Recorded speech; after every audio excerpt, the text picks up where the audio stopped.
All right. Ugh.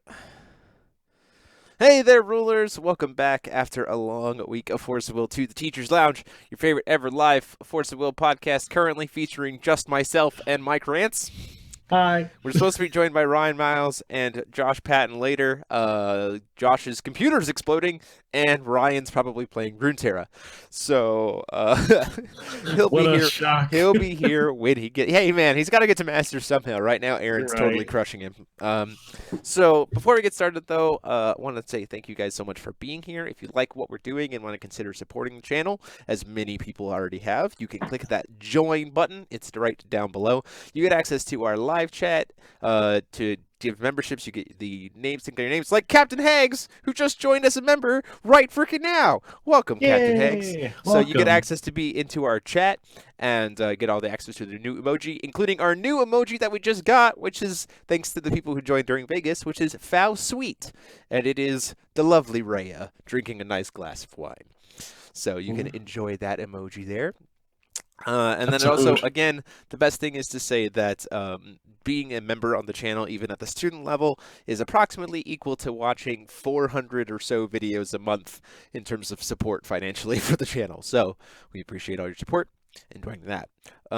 Second piece of shilling news that's not related to Forcible. That's a hard sentence to say. Give me a break, Mike. It's a really hard sentence. So, Yeah.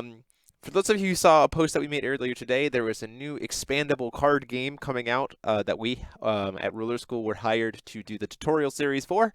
It is called Eternia. If you like League of Legends, if you like MOBAs, if you like anything else like that, and you're looking to have a second game that you don't have to buy a random booster packs for, Eternia is a great place to do it. It is right now in their Kickstarter, launched yesterday. That is a link in the chat as of now. We helped do the tutorial for it. It is a ton of fun. It's a lane-based card game in real life with different rotating champions, just like in a MOBA. I mean, that's like the short and sweet of it, and it is going to be champion-based, so the expansions will be as you buy a champion, you get all the cards for that champion, with new champions coming out every single month, I think, for the first 2 years. So, like, lots of different variety there. So please consider checking them out and supporting them in that, because they supported us, so we want to support them. So, okay. That shilling only took me 5 minutes, so that's not bad, right? That's not too bad. It's a new record. It's a Good new job. record. Sweet, I'll take it. So, let's talk metas specifically. Let's talk post Vegas. Let's talk set release weekend metas. It's a big deal. In the past, it has been usually consistent to the idea of nobody knows what to play, red deck wins, play red. That, I don't think, stood for Vegas. It's a half-truth. It's a half-truth because Prisia has red in it. And because 10 people brought Melgus for some goddamn reason. Well, some people brought, I mean, like, but it didn't win, right? That's what I know I'm saying. it didn't win, but Like, people played brought it. Right. So, biggest, I mean, there were 48 players who showed up for Vegas. 38 of them persisted through the first round. I think there were some Force of Will players who decided to pick up their promos and then decided to go check out Level Up Expo rather than play through the whole day, which I can understand based on, maybe they weren't quite coming back to the game or whatever. It's a convention. Maybe they weren't there for the Force of Will, but they said, hey, pick up the promos and then come. But anyway, of those 38 players, 10 of them were Melguses, which is red deck, turn things sideways, pretty straightforward. Melgus didn't really get any new tools outside of that elemental. And the golem. It's a new tool. No, that's not. It's not a new tool. That's not true. If you're calling the potential chance to high roll into a 40/40 with swiftness on a double high roll off of a Melgus Goddard, 2 out of 10 a new tool, then maybe. Come on, listen, hold on. This is a 1 out of 5 chance to win the game. Fox had a 2 out of 1 in 5? It's not a 1 in 5 chance. It's a 1 in 20. No, okay. So you have to 2 hit. out of 10. So you have to hit 2 of them. Yeah, but you have to hit Azazel first, you dumb. So No, you you don't have need to hit Azazel. The thing just has to stick. Easy. Who's gonna play removal? Who's playing removal? a Everybody. ton of But decks for playing removal right now. Who plays the thing that's the don't most let efficient thing my in the pipe format? dream be a meme. You need a one. It's a 1 in 25.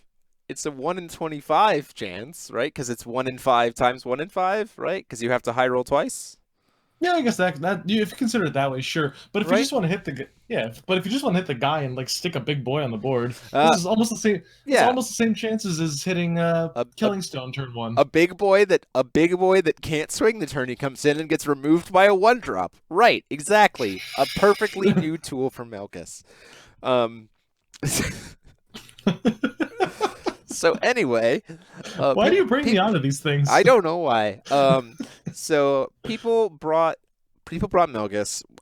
Top 8 was represented as 3 Prisia, 2 Machina, one Adam, one Adam, one one Hanzo, Hanzo, and and one one Melgus. Melgus. The Yeah, Hanzo and the Adam, I wasn't surprised to see.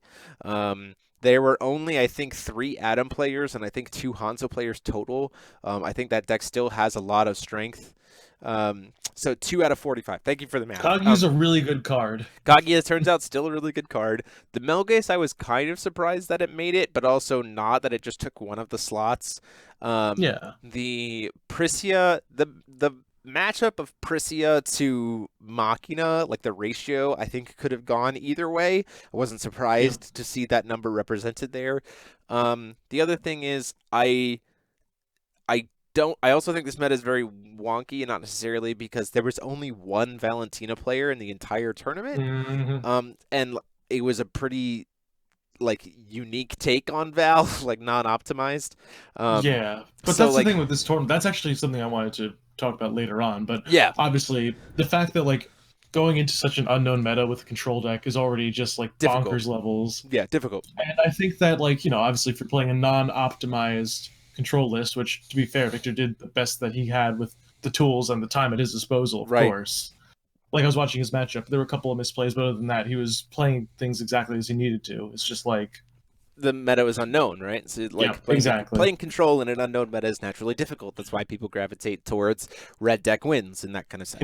He might not have expected, 10 Melgus Right. in a new set release. Right. So I think one of the things that I think the cards that we had, I think the big takeaway lesson here is that traditionally, sense-wise, you like to think of the idea of red deck wins, right? That's traditional, like the super fast deck, when it's fresh and new, and it's just like, okay, you can just blow people out of the water when maybe they're trying to not capitalize on control. I think one of the things that, at least with the set design of AO2, that was a little bit different is that we talked about this in the interview that I did with Mike at the end of the tournament. Mike Nolan, the one who won, he was playing Prisia.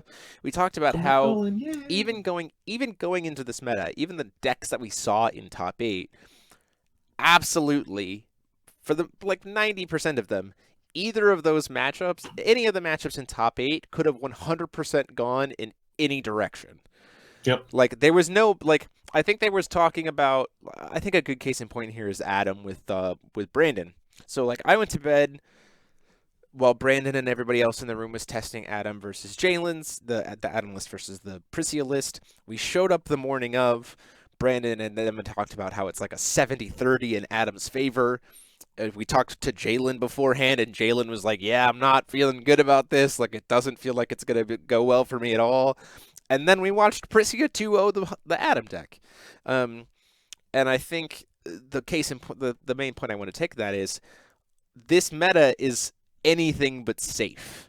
Like even which is kind of nice. And in a meta that's like super fresh, like set release weekend, you kind of expect I don't think you necessarily expect that much potential variation in terms of your matchups, even when you're going into a blind meta, right?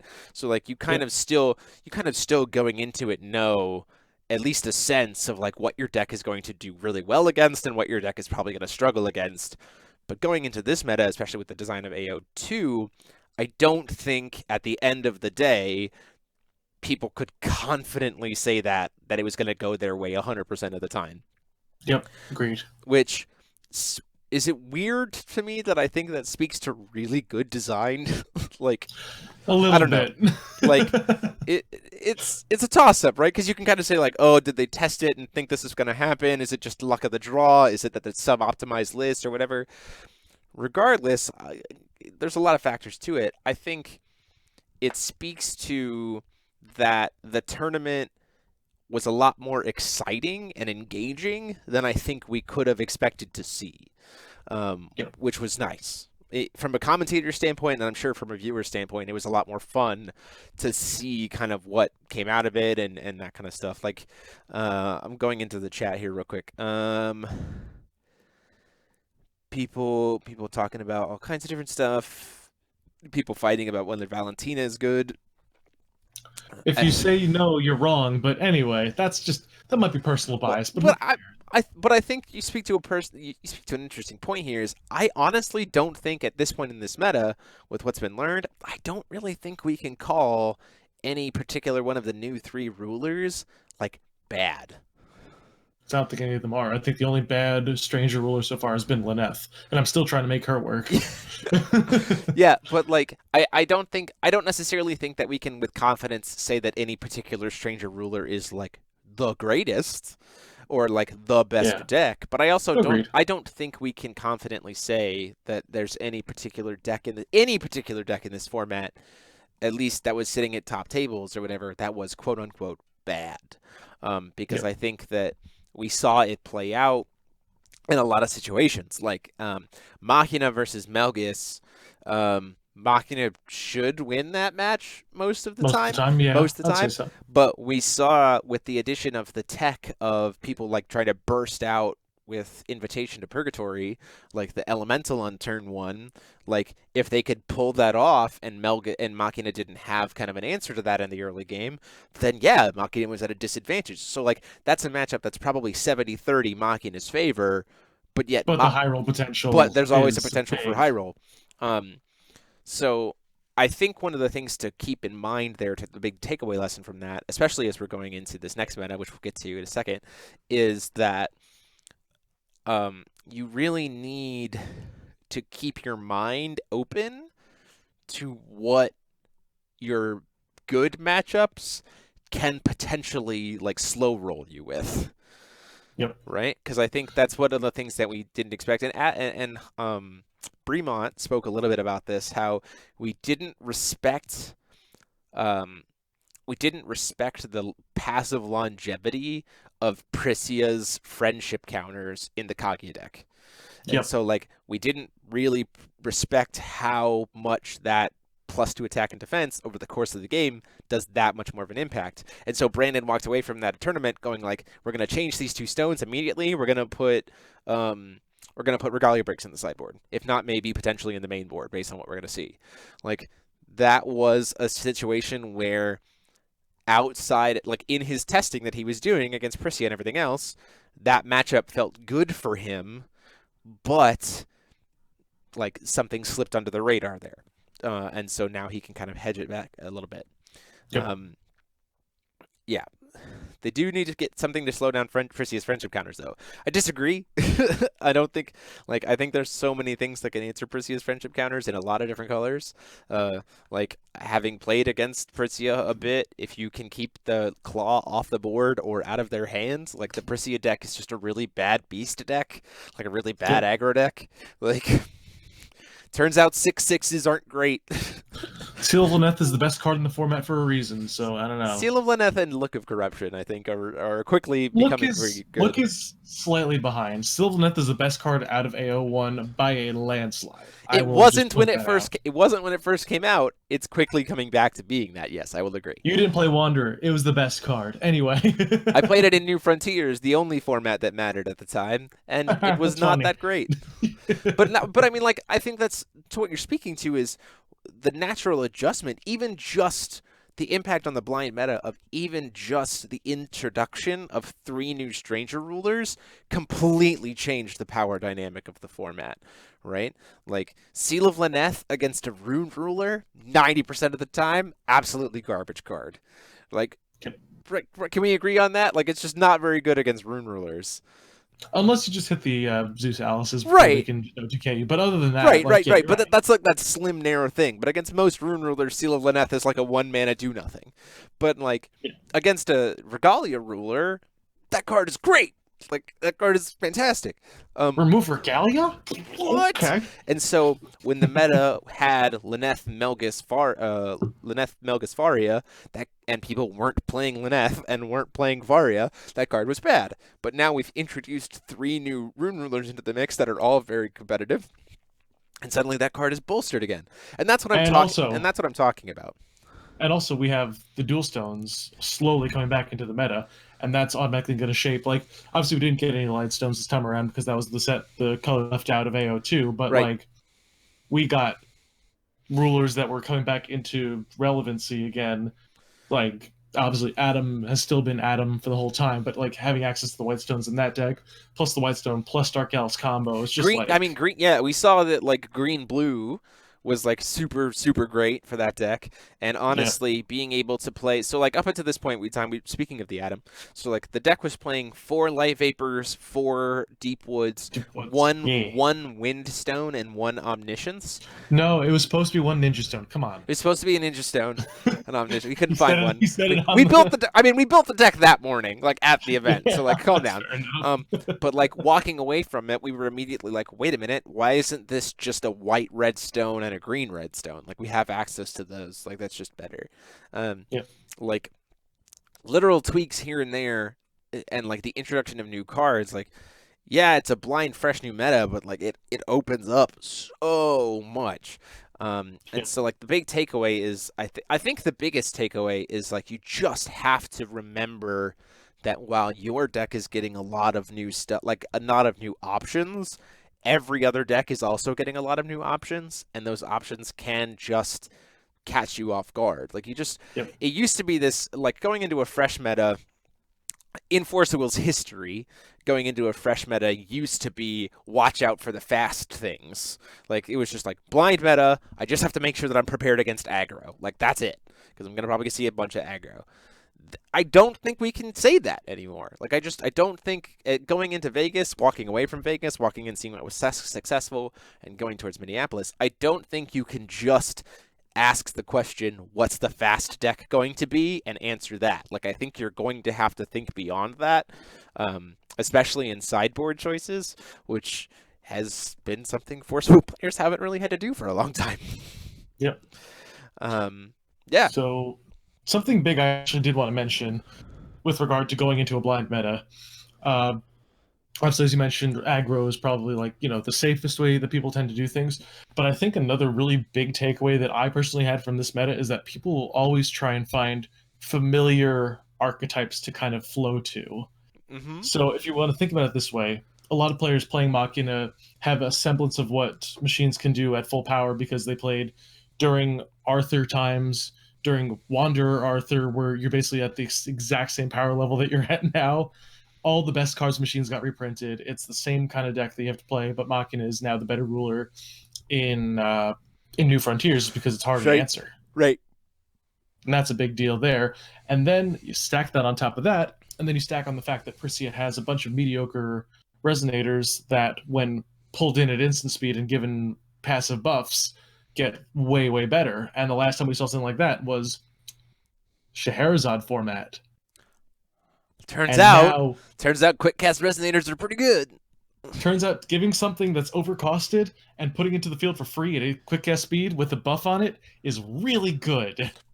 But I think the biggest thing for all of these cards, be it Machina, be it Prisia, be it Valentina, is that, in my impression, and maybe I'm wrong and maybe I'm naive, I haven't really seen a card that's just like by itself breaks things, right? That's like Kaguya. new stuff, Mike. New stuff. Okay. I know. Sorry. I know. Yeah. I know. Kagi is nuts, right? I know. It's okay. Like, but I'm talking about like how you look. Let's look at Prisia, right? Let's look at Prisia, for example. Like, a 4 Sacred Beast by itself, meh. Kind of a meh card, right? Meh. I mean, even if you had like being able to play multiple Fort Sacred Beasts, they're still like they're mediocre tempo cards, right?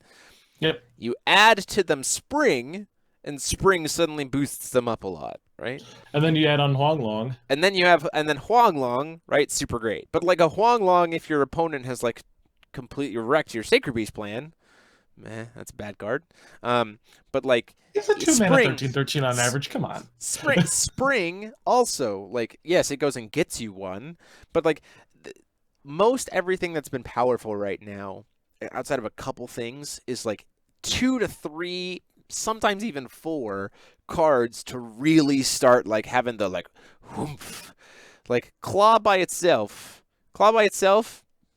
Okay, it's Claw, right? Harry, can you do that humph again? Humph.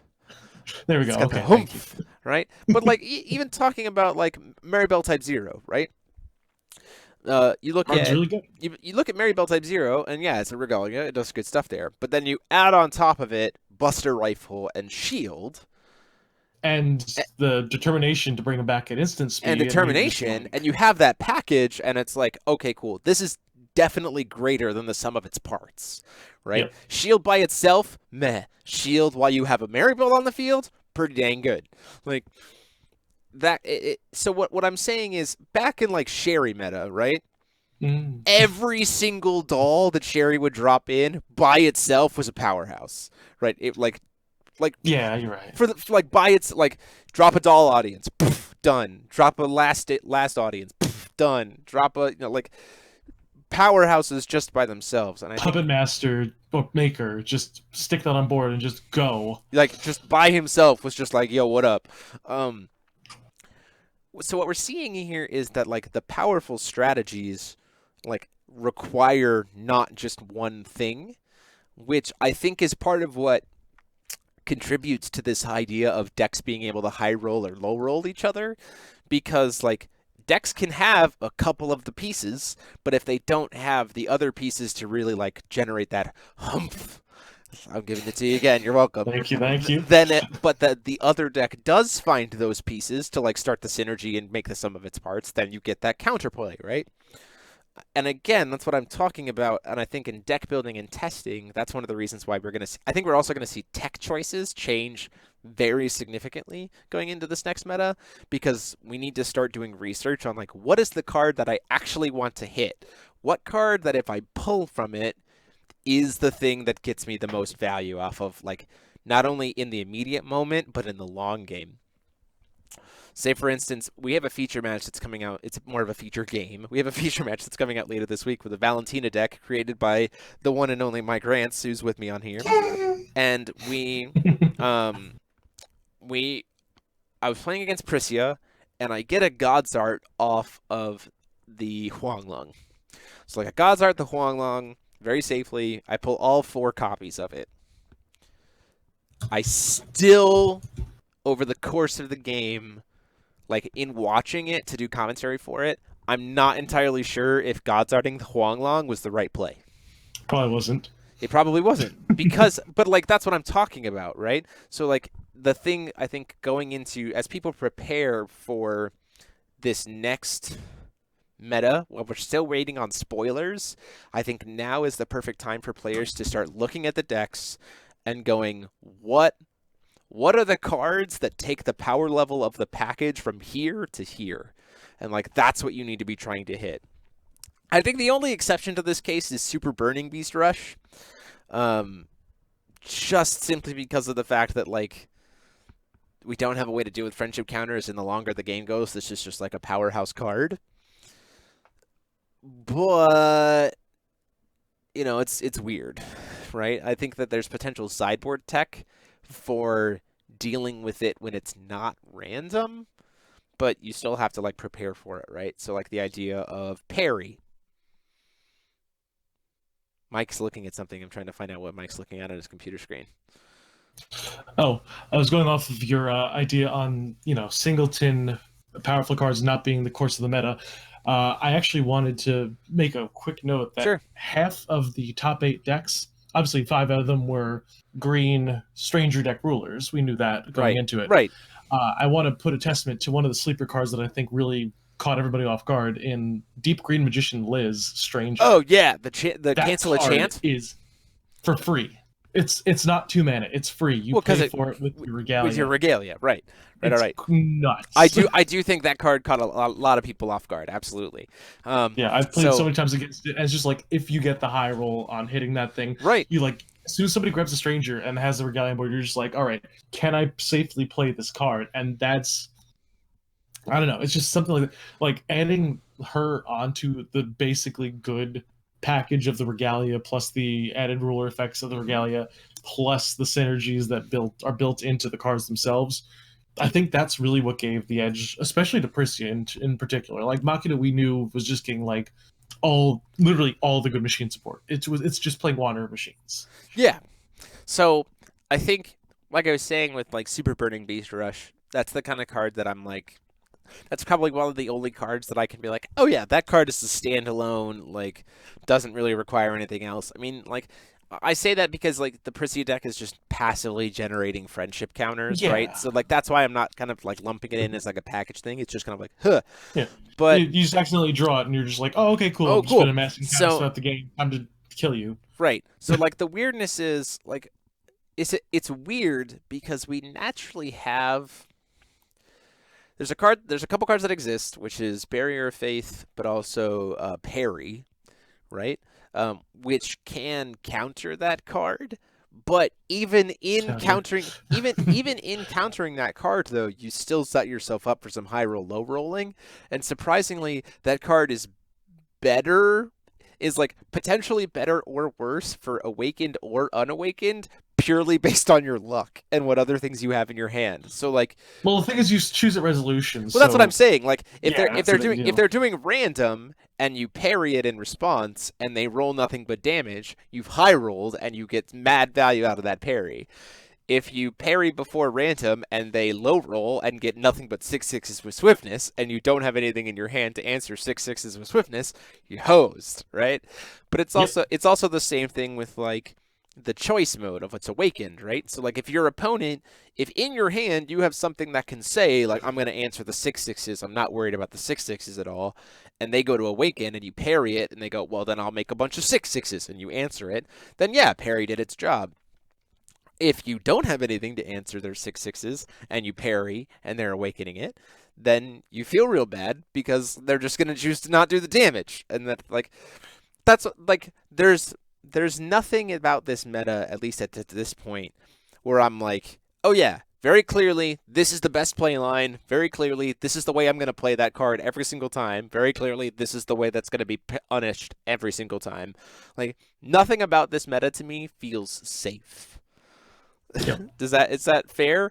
Like that's fair to say. Nothing feels safe. That is not to say nothing feels good, because there's a lot of things that feel very good. There's a lot of things that feel really good. Like turn 4 Odin swinging in the air for 4,500. Like that's my feeling. That feels real good, right? Also, you're welcome, Jeremy. Thank you. Also, Prisia can't answer that, which is very, very funny. Oh, I know, it's great. What are you gonna do? Put 6 beasts on the board and bounce it with John Woo? No, you're not. On turn 4, you're certainly Get not. wrecked, idiot. But like, I think the best lesson from Vegas, to kind of reiterate, the best lesson from Vegas is to kind of keep your head on a swivel and like never decide that you know what the meta is going to be, and never decide that you know what the tech choices are going to be. As much as that sucks, you kind of have to prepare for everything. So like, don't just bring one list. Like, don't just bring your 55, your 65. There were some players who brought their deck, like they brought into the convention center just their main sideboard Stone Strangers. And I could tell very quickly after rounds like 2 or 3 that those players did not appreciate that. They were like, oof, wish I had actually seen what people were going to be trying to do so that I could have planned accordingly. That's like, I think we're entering a season, especially since Minneapolis is also going to be just as equally a wild and crazy meta. We're entering a season where 15 minutes before the tournament, your sideboard and maybe even your main board probably going to change a bit. Yeah. And so, like across the board, like for everyone. And I think that's something that people might want to need to practice. Maybe even the idea of like, I guess maybe we can talk about this. We can share some things in the chat for maybe people who've had experience in tournaments. So like you're walking into a tournament, we've walked in, we've pre-registered, but we haven't written our deck list down. We've got time. We've got like most of our deck list down, like the things that we're clearly going to play. We've gotten those written down. But tech choices are still up in the air. Some tech choices are still up in the air. How do you practice, or what do you do to help yourself figure out what those tech choices are going to be?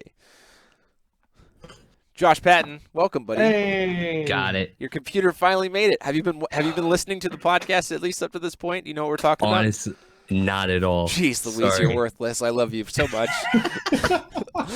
So from the top. No, yeah. So welcome back after a long week of Force of Will to the Teachers Lounge. No, just kidding. 5 So minutes. we're gonna do it when Ryan gets here, right? Yeah, and then when Ryan gets here too. Perfect. So If I'm Ryan gets gonna here. quickly go to the chat, and then I'm gonna reiterate my question, and then we'll go into this. So first off, I do have to say we have almost 30 people hanging out with us tonight, which is super awesome. I love everyone. the growth of people joining us for the live lounge. It's been really nice. People are really active in the chat. People are talking about don't play control in a week 1 meta. I would argue that the Atom deck was a control deck, and it did pretty well. Trying to answer the format with control. Well, you got to think about the pilot that was behind that too. Right, I agree. Yeah. Let's rephrase this. Don't play control in a week 1 meta unless you're Brandon Bremont. Got it. Sweet. Yeah, that's fair enough. So, nothing really much in the chat. It's a lot of people talking about some rulings and stuff. Missing Glint of Insight. I also miss Glint of Insight. That card is. That would be a nice card right now. I would Why love are you that missing card. Glint of Insight? We have Loki's Insight. It's the better card. But it doesn't hit quick cast. But like Every Glint's... good card is quick cast. Don't add Super me. Burning Beast Rush? Are you kidding me? I would love to rip a Super Burning Beast Rush out of a Perseus hand. You can do that with like a corruption. You don't need Glint of Insight. Stop. Like honestly, the thing with Glint of Insight was you had to be like really familiar with the meta back when that thing was legal. But like now, just call the Regalia. Call the Regalia. Every single Just time. Turn 1, call the Regalia. You don't have it? Cool. We're gonna have a game of Force of Will. So Even if I didn't rip anything, I still got value. yeah. So we've kind of been talking about how this meta, Josh, has been walking out of Vegas. The biggest lesson that we kind of took away from it is that nothing feels safe, and every deck has the potential to high roll you if you don't tech for it. And so we're kind of adjusting to that idea of you've walked into a tournament, you have you're not changing decks, but you've got like 8 or so tech slots in your main board, and your sideboard is still in flux. What do you do to practice for that environment? And what do you do on the day of to make sure you're making the right choices? Because we saw some people in Vegas who very clearly brought just their list and didn't bring other stuff with them to be able to make last-minute audibles. And that probably and we were seeing them, like, notably that backfired on them because this meta was not as clearly turn things sideways, red deck wins, as Force of Will has been in the past on a day 1 meta.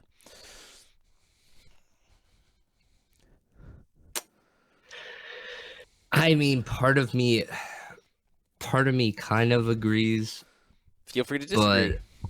But I mean, because that meta was pretty red. It was pretty red.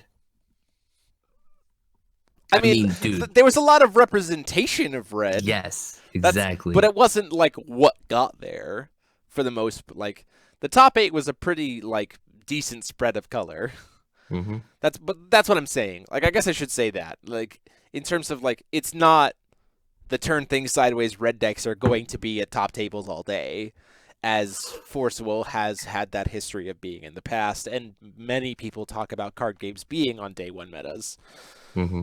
So I think we can expect a similar experience in terms of what the diversity of what the top tables are going to look like going into Minneapolis. And so how do we adjust our deck building strategies or our day of audible techniques or practice to be able to capitalize on that and not get punished again in Minneapolis? So I would say going into Minneapolis, like the biggest thing is just you have to respect the regalia at this point. That seems to be like the biggest tech that you can do. As long as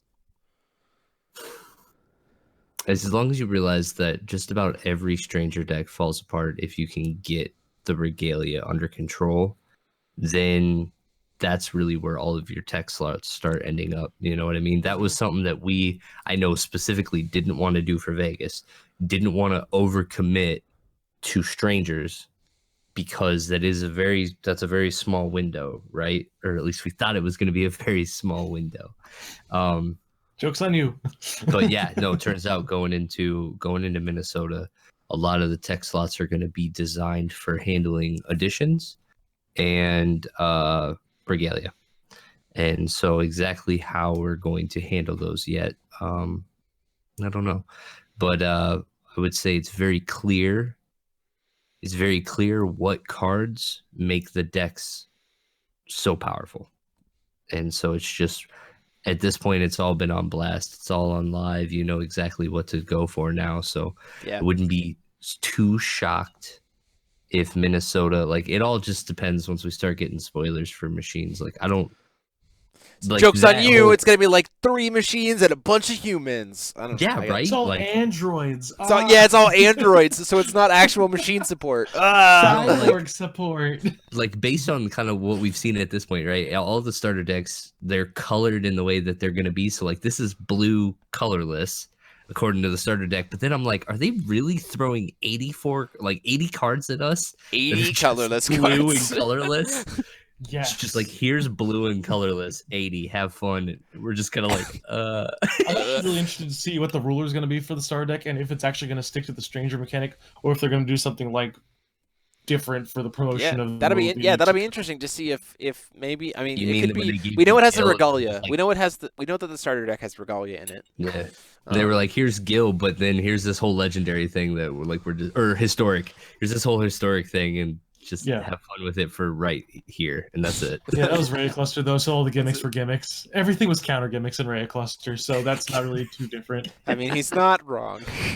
Yeah, there's a lot of counters in. We didn't have any. I don't think. No, we didn't have any supplemental product or starters for New Valhalla. So we were strictly New Valhalla just had strictly 10 Valhalla. Yeah. Yep.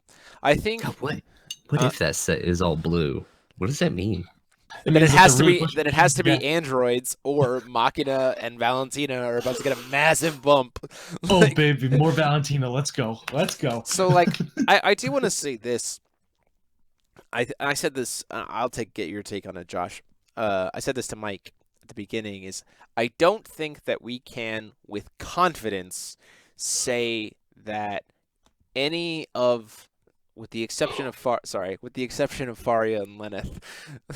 Faria maybe not as much. Lenneth definitely. With the exception of Lenneth, I don't think we can say that any of the stranger rulers at this point in time are quote unquote bad.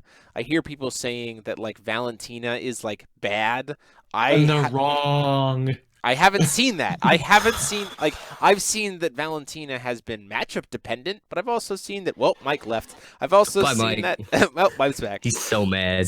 About Valentina being called bad. But I've also seen people in the meta. I've also seen people say that Machina is like bad. I've also seen people say that Priscia is like bad. And I'm like, yeah, okay. So yeah, Vegas doesn't necessarily do much to lend itself to the creation of like what absolutely is bad versus good. But I also think Vegas does at least show us what we're gonna be like looking at once people start optimizing things. Mm-hmm. You know, I don't think we have the data to call any ruler at this point bad. I also don't think we have the data to call any rulers good at this point. Right, I agree. I think that we've seen high rolling on unoptimized lists, and I want to see. I will 100% say that I think that every Priscia list, like, Frankenstein together from Vegas, was like a perfect list, but I don't think anybody had a perfect list going. Yeah, I agree. I agree with that. I love Dylan Hunt. He's my heart, my soul. He's a good boy. Jalen Rojas, Mike Nolan. I know all these guys, but like,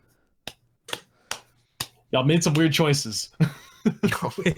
Toby is saying that Val is hot hot garbage, I think he's trying to say. Take away garbage. No. He is cabbage. That is cabbage. Is it intentionally cabbage? She is hot Gotta cabbage. be hot cabbage.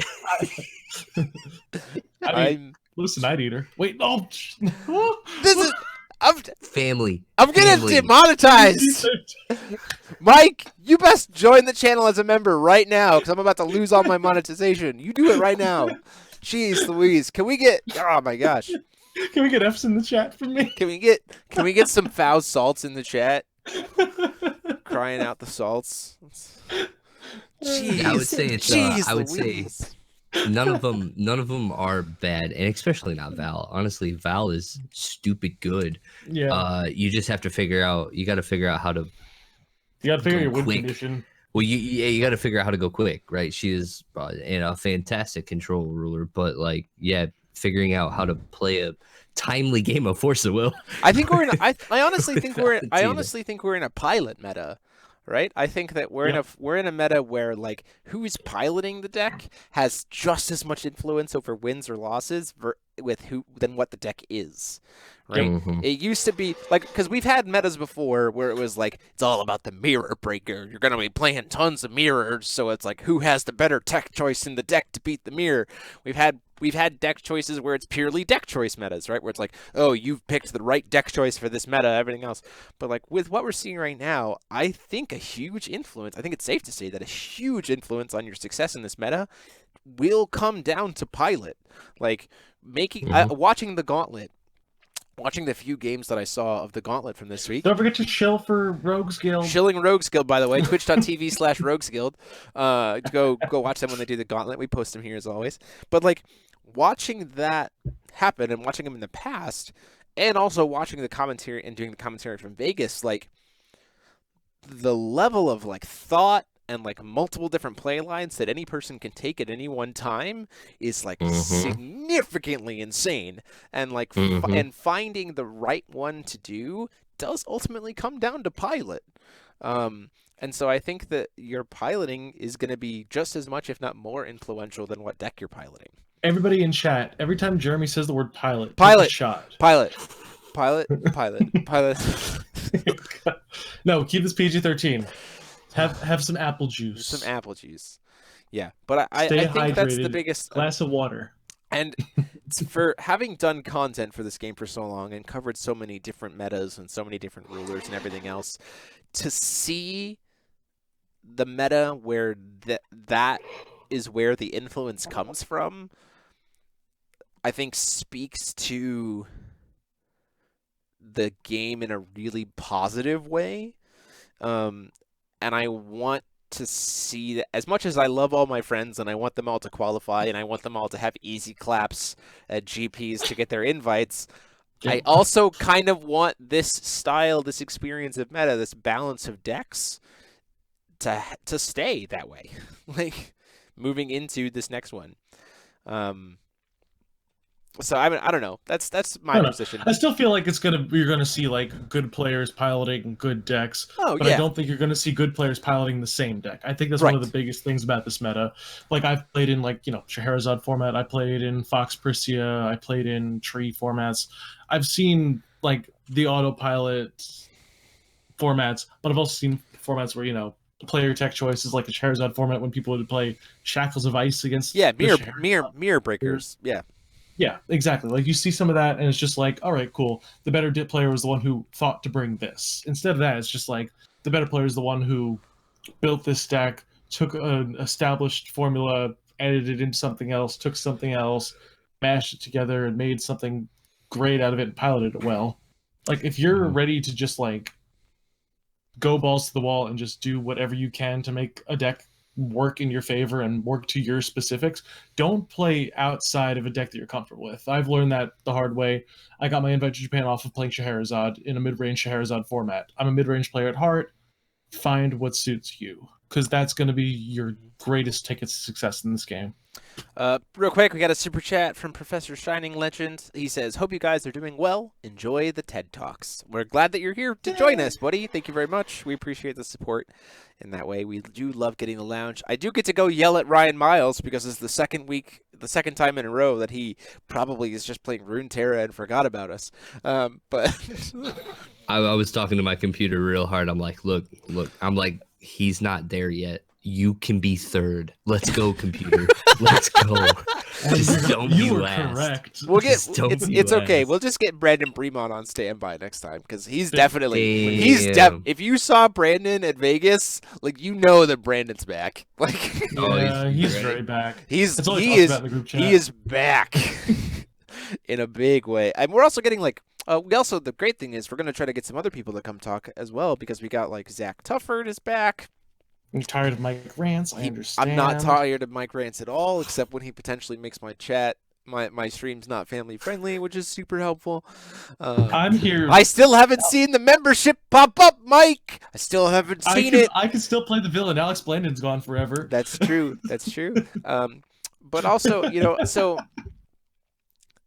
I think.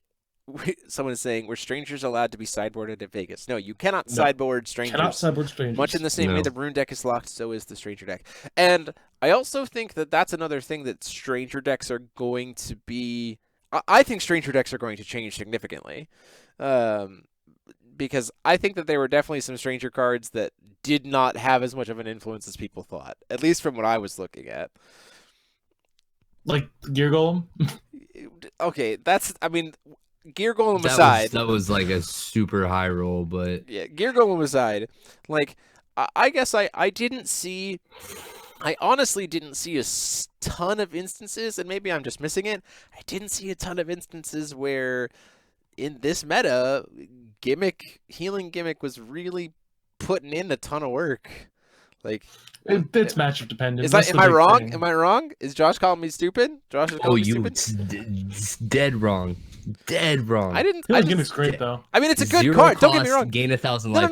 No. I'm not saying it's not a good card. That's not what I'm saying. 2 cost recurrent because you're playing in a Machina, obviously. But like, but you know what else is cool? Like you can actually block and then like tap your shield and it's a free block, and then you can sack it for life, so you block in Machina. Yeah, the best deck. Anyway, no, I don't. I saw decks that were playing. I saw decks that were not Machina playing healing gimmick. And I'm like, it's a good card. And I'm like, think there could be a better card for you there. Like I'm almost in that boat, yeah. Right, but I'm less in that boat actually. I'll say 0 mana, accidentally find a draw card and gain 1,000 life is really good in most situations, especially because it's just like a bonus card that you get for playing your deck. And I think we've also just shown a natural part of this meta is that no two players are going to have the same opinion, which I think speaks to, again, what you were saying is in this format, you're going to see good players piloting good decks, but none of them are going to be on the same 40, right? I think that we've seen, like even looking at first off, the rogues, from what I know, none of them ever play the same 45 or 65, even when they're playing in the same tournament. They all play different takes on different lists. And 66, count the ruler. No. They all play different 66s. But, like, I think that, get ready to take another shot here. Like, pilot choice for what you do with your deck list is going to be, like, this is another great example. Like, no two players, I think, are going to... No two players are going to decide the exact same 66 is the best, most optimized version of it, which lends itself to the chaotic nature of this meta, where you kind of have to prepare for the fact that you're probably going to see something in your list that you're not expecting. We had this conversation before about card analysis with Ryan. I think we had Ryan, Brandon, Frank, and I. We talked about card analysis, how if you, at that point in time in the game, if you knew all the cards, you really only needed to pay attention to, like, the known cards, but then you just kind of had to think about what maybe could be there, but you didn't really have to respect it.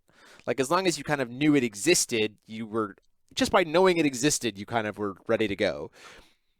this meta, I think we have to give more respect to those purely because there's so many cool, good cards that can be implemented in so many different ways in so many different lists. I think what I'm finding out, and I kind of felt it. So when we came from DBV, like three mana was the curve, right? Right. It was like your power was topped at 3, and I'm kind of almost looking at the strangers now, and it's 2.5. Yeah, I agree.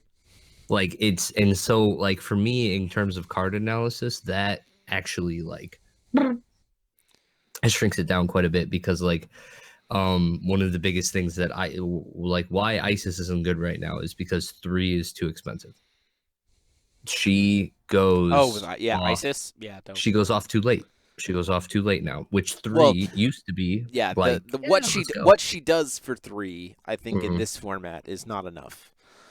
But so like it's almost kind of in my mind, I'm getting to a point where as I'm playing these games, it's like there's only so much that you can be doing in that 2 to 3 will range, and if you're extending past that, I think I'm automatically at an advantage. You know what I mean? There's like we've talked about this quite a bit. Holy Nova on face value looks like something that you want to be playing, but it's not. It's way too expensive for what it does. We have board clears that are cheaper than that. We need board clears that are cheaper than that because you can't spend a whole turn doing something like that. And so like that's kind of where I'm at. Like I look at all the Valentina cards that came out, and a lot of them are 3 cost. Yeah, the Princess of Love Takes Control is like just a little bit too much, like based on the situation. I mean, yes, it only costs 1 with Regalia, but like, but still, that's it. Doesn't you're also doing 2-drop stuff. Right?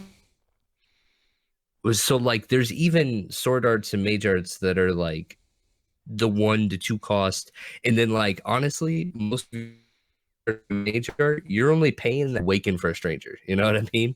So like those are what the benchmark standards are at right now. So it's interesting for me because like Valentina's deck tops out at basically Gorgons, right? I think is your 3-drop spell that like if you're playing the Gorgon package, if you're playing anything in the 3-cost range outside of that, her Major bounce 2. That's another one. But other than that, like I don't think anything else in that deck, unless you're playing Motoko, is greater than that converted mana cost, right? Dance of Shadows Reanimator. Give or take, yeah. Dance of Shadows. And see, that's the thing. Like, man, Stuart and Steven love that card. I love that card too. You're gonna see. Want to see it in action? Come see the feature match this Wednesday. Oh my goodness! It's my deck. It is a good list, and sometimes you just get to crack Brissia in the air for 45 on turn 4, and then they can't do anything about it, and you laugh. On turn 3 sometimes. Sometimes turn 3 if you have the Energize. Like, no, not even if you just play the Regalia because it's a Mage Art. And that's true. Right. Yes. I don't think Brutal Majin's a good card. It's not Brutal Majin. We're not talking about Brutal Majin at all. We're talking about... No, Justin brought it up. Oh yeah, Brutal Majin. Brutal Majin's okay. It's like if you want to go the route that like takes the full Valentina control route, I think it's one of your best like mid-game cards. Yeah. Like the only world where I see that is like if it's in the sideboard and I'm bringing it in against a Dark Alice deck. And that's it. That's like literally it. If your strategy is around Dark Alice, then I can guarantee Majin Dark Elf is going to do some stuff. And if I have a handful of Majin Dark Elf, that means... Or I apologize. If I have a handful of Brutal Majin... Majin Dark Elves in this format.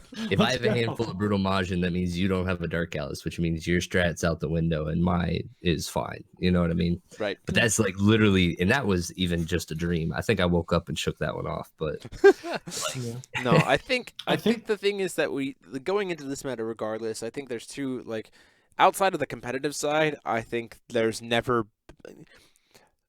I struggle to find a time in Force of Will at the casual, like, have fun level that we had more options in terms of like deck construction, ruler choice, fun strats. Like there's like 17 different ways to build any ruler in this format. And like I just at the casual level, when you're just trying to have fun, I don't think we've had this kind of variety for a very long time. So like the conversation we're having speaks to that. But at the competitive side, the flip side of that is there are a lot of different possible variations that we haven't seen optimized yet. And so like we can't confidently say like everything's still kind of on the table, right? And so like you have to in terms of how to improve your game plan or how to get ready for Minneapolis is like you just kind of need to keep talking about it. Like you need to keep the grind, you need to keep trying new stuff, and don't be afraid to try something unique, and don't be afraid find what works for you, and also find what works for you. That's Absolutely. literally all I can suggest at this point. Like if you find any archetype, any kind of play strategy that you find yourself most comfortable with, you're gonna find a deck that works for you. And there's gonna be, especially in a meta as open as this right now, there's gonna be a deck that's gonna fit those needs. Yeah, for sure. Absolutely. Whether or not you'll be able to find and afford the DBV cards that you need to achieve it, who knows? But aside from that, so like looking at the top 8 lists from Vegas, like there was actually a lot of not DBV stuff, right? Two tell decks. that to Brandon Bremont. Well, Two no, decks. Prisia, like the only 2 decks that had DBV, right, were Adam and Hanzo, right? The other 6 didn't have a sync. I think Derrick teching some Athenias in the sideboard. Was wondering about the Machina list. I feel like that's the only one where I would see them playing. I think the Machinas were potentially teching in like Athenias, but other than that, like DBV, irrelevant. But I also were any of them playing Deus Ex Machina? The Machina decks were playing. Yeah, Deus Ex Machina. I think it was at a one of. Yeah, but okay, that makes sense then. But I also can't walk out of Vegas and say DBV is completely irrelevant anymore. Like just because of that result. Like it's just. Yeah. I still think that Calico Cat Shikigami is one of the best cards ever made for like green decks. The 1-drop 4/4 that makes all your green stones white stones. And the one that taps itself to shuffle something from either graveyard back into the deck. Yeah. Well, it just puts it on the bottom. It doesn't shuffle. Okay, yeah. So, but there's no good grave removal right now. There's absolutely zero good grave removal. Don't even talk about Athenia. She's not good enough. Burial rites? That card's trash. I mean, burial right. Yeah, I mean, Calico Cat's good. I like Calico Cat. Yeah. It's just, no, honestly, I like Calico Cat. I'm just struggling doing. It's also an anti-aggro card because it makes a token when it dies. Like, card's really, really efficient, despite the fact that it's where a are you one-drop. putting it right now? Because like I feel like the Stranger Rulers, and this is kind of one of the things that I thought was interesting with the design, right? Is these Stranger Rulers, you can't just put like the good cards into those decks. Because they're not good in those decks. Right. You know what I mean? Yeah. Back and forth on that, but I agree with what you're saying. Which is like very weird. Is absolutely and maybe once we get all the dual stones it might change. But like I even think like design wise, like I've tried to like in my mind build Prisha to be something other than base green, and it's impossible. It's absolutely impossible. Like I wanted to take and dive more into the red. people were talking like black, red, green Prisia, and I'm like, I kind of wanted to, but like you can't. You can't. Yeah, absolutely cannot. You can't do that. You can't do that for the strategies that You can't do that for the strategies that currently seem like Prisia's best strategies.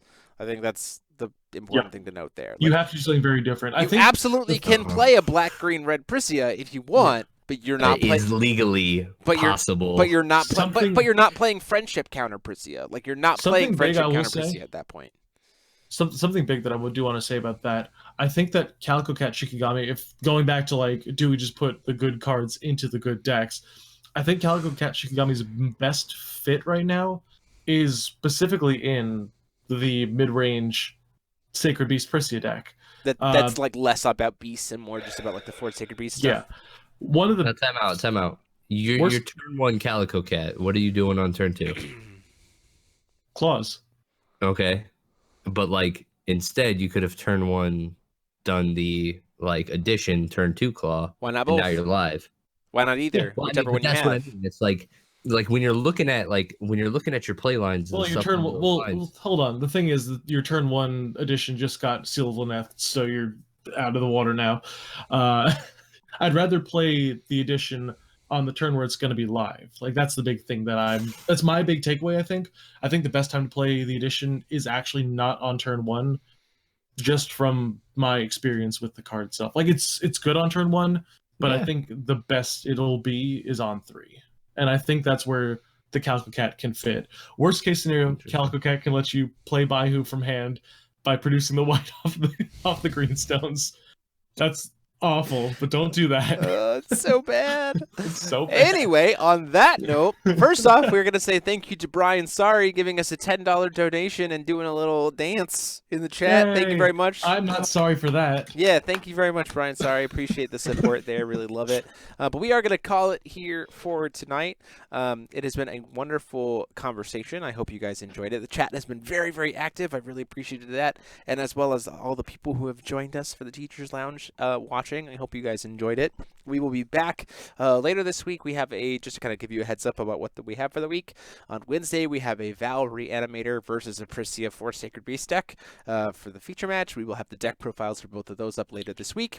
Also, this Saturday, we will be doing a casual stream of the Epic Stories tournament, cash tournament that is taking place over in Chicago. So you can come watch me be an absolute dick to a bunch of people playing Machina Jeremy Abdul. built a total asshole deck. So you can watch me play that and take Hold everyone's... on, now time out. Big question: did you write a story? I did not about Machina You and didn't write a Abdul. love story I didn't write a love about- story. No. That's You not need to very write a epic love of you, story right? about That's Machina not and very Abdul. epic of you, Jeremy. Yeah, it's not very epic. So anyway, so you're gonna see the casual stream of that on Saturday. Get to see some Epic Stories games live, and then we'll be back next week for the Teachers Lounge yet again. Oh, I also do want to say that thanks to what we were able to, thanks in part to all the people who joined us at Vegas as new members and the donations and everything else, we have now confirmed and purchased the tickets to travel to every single GP this season outside of Montreal to have them streamed.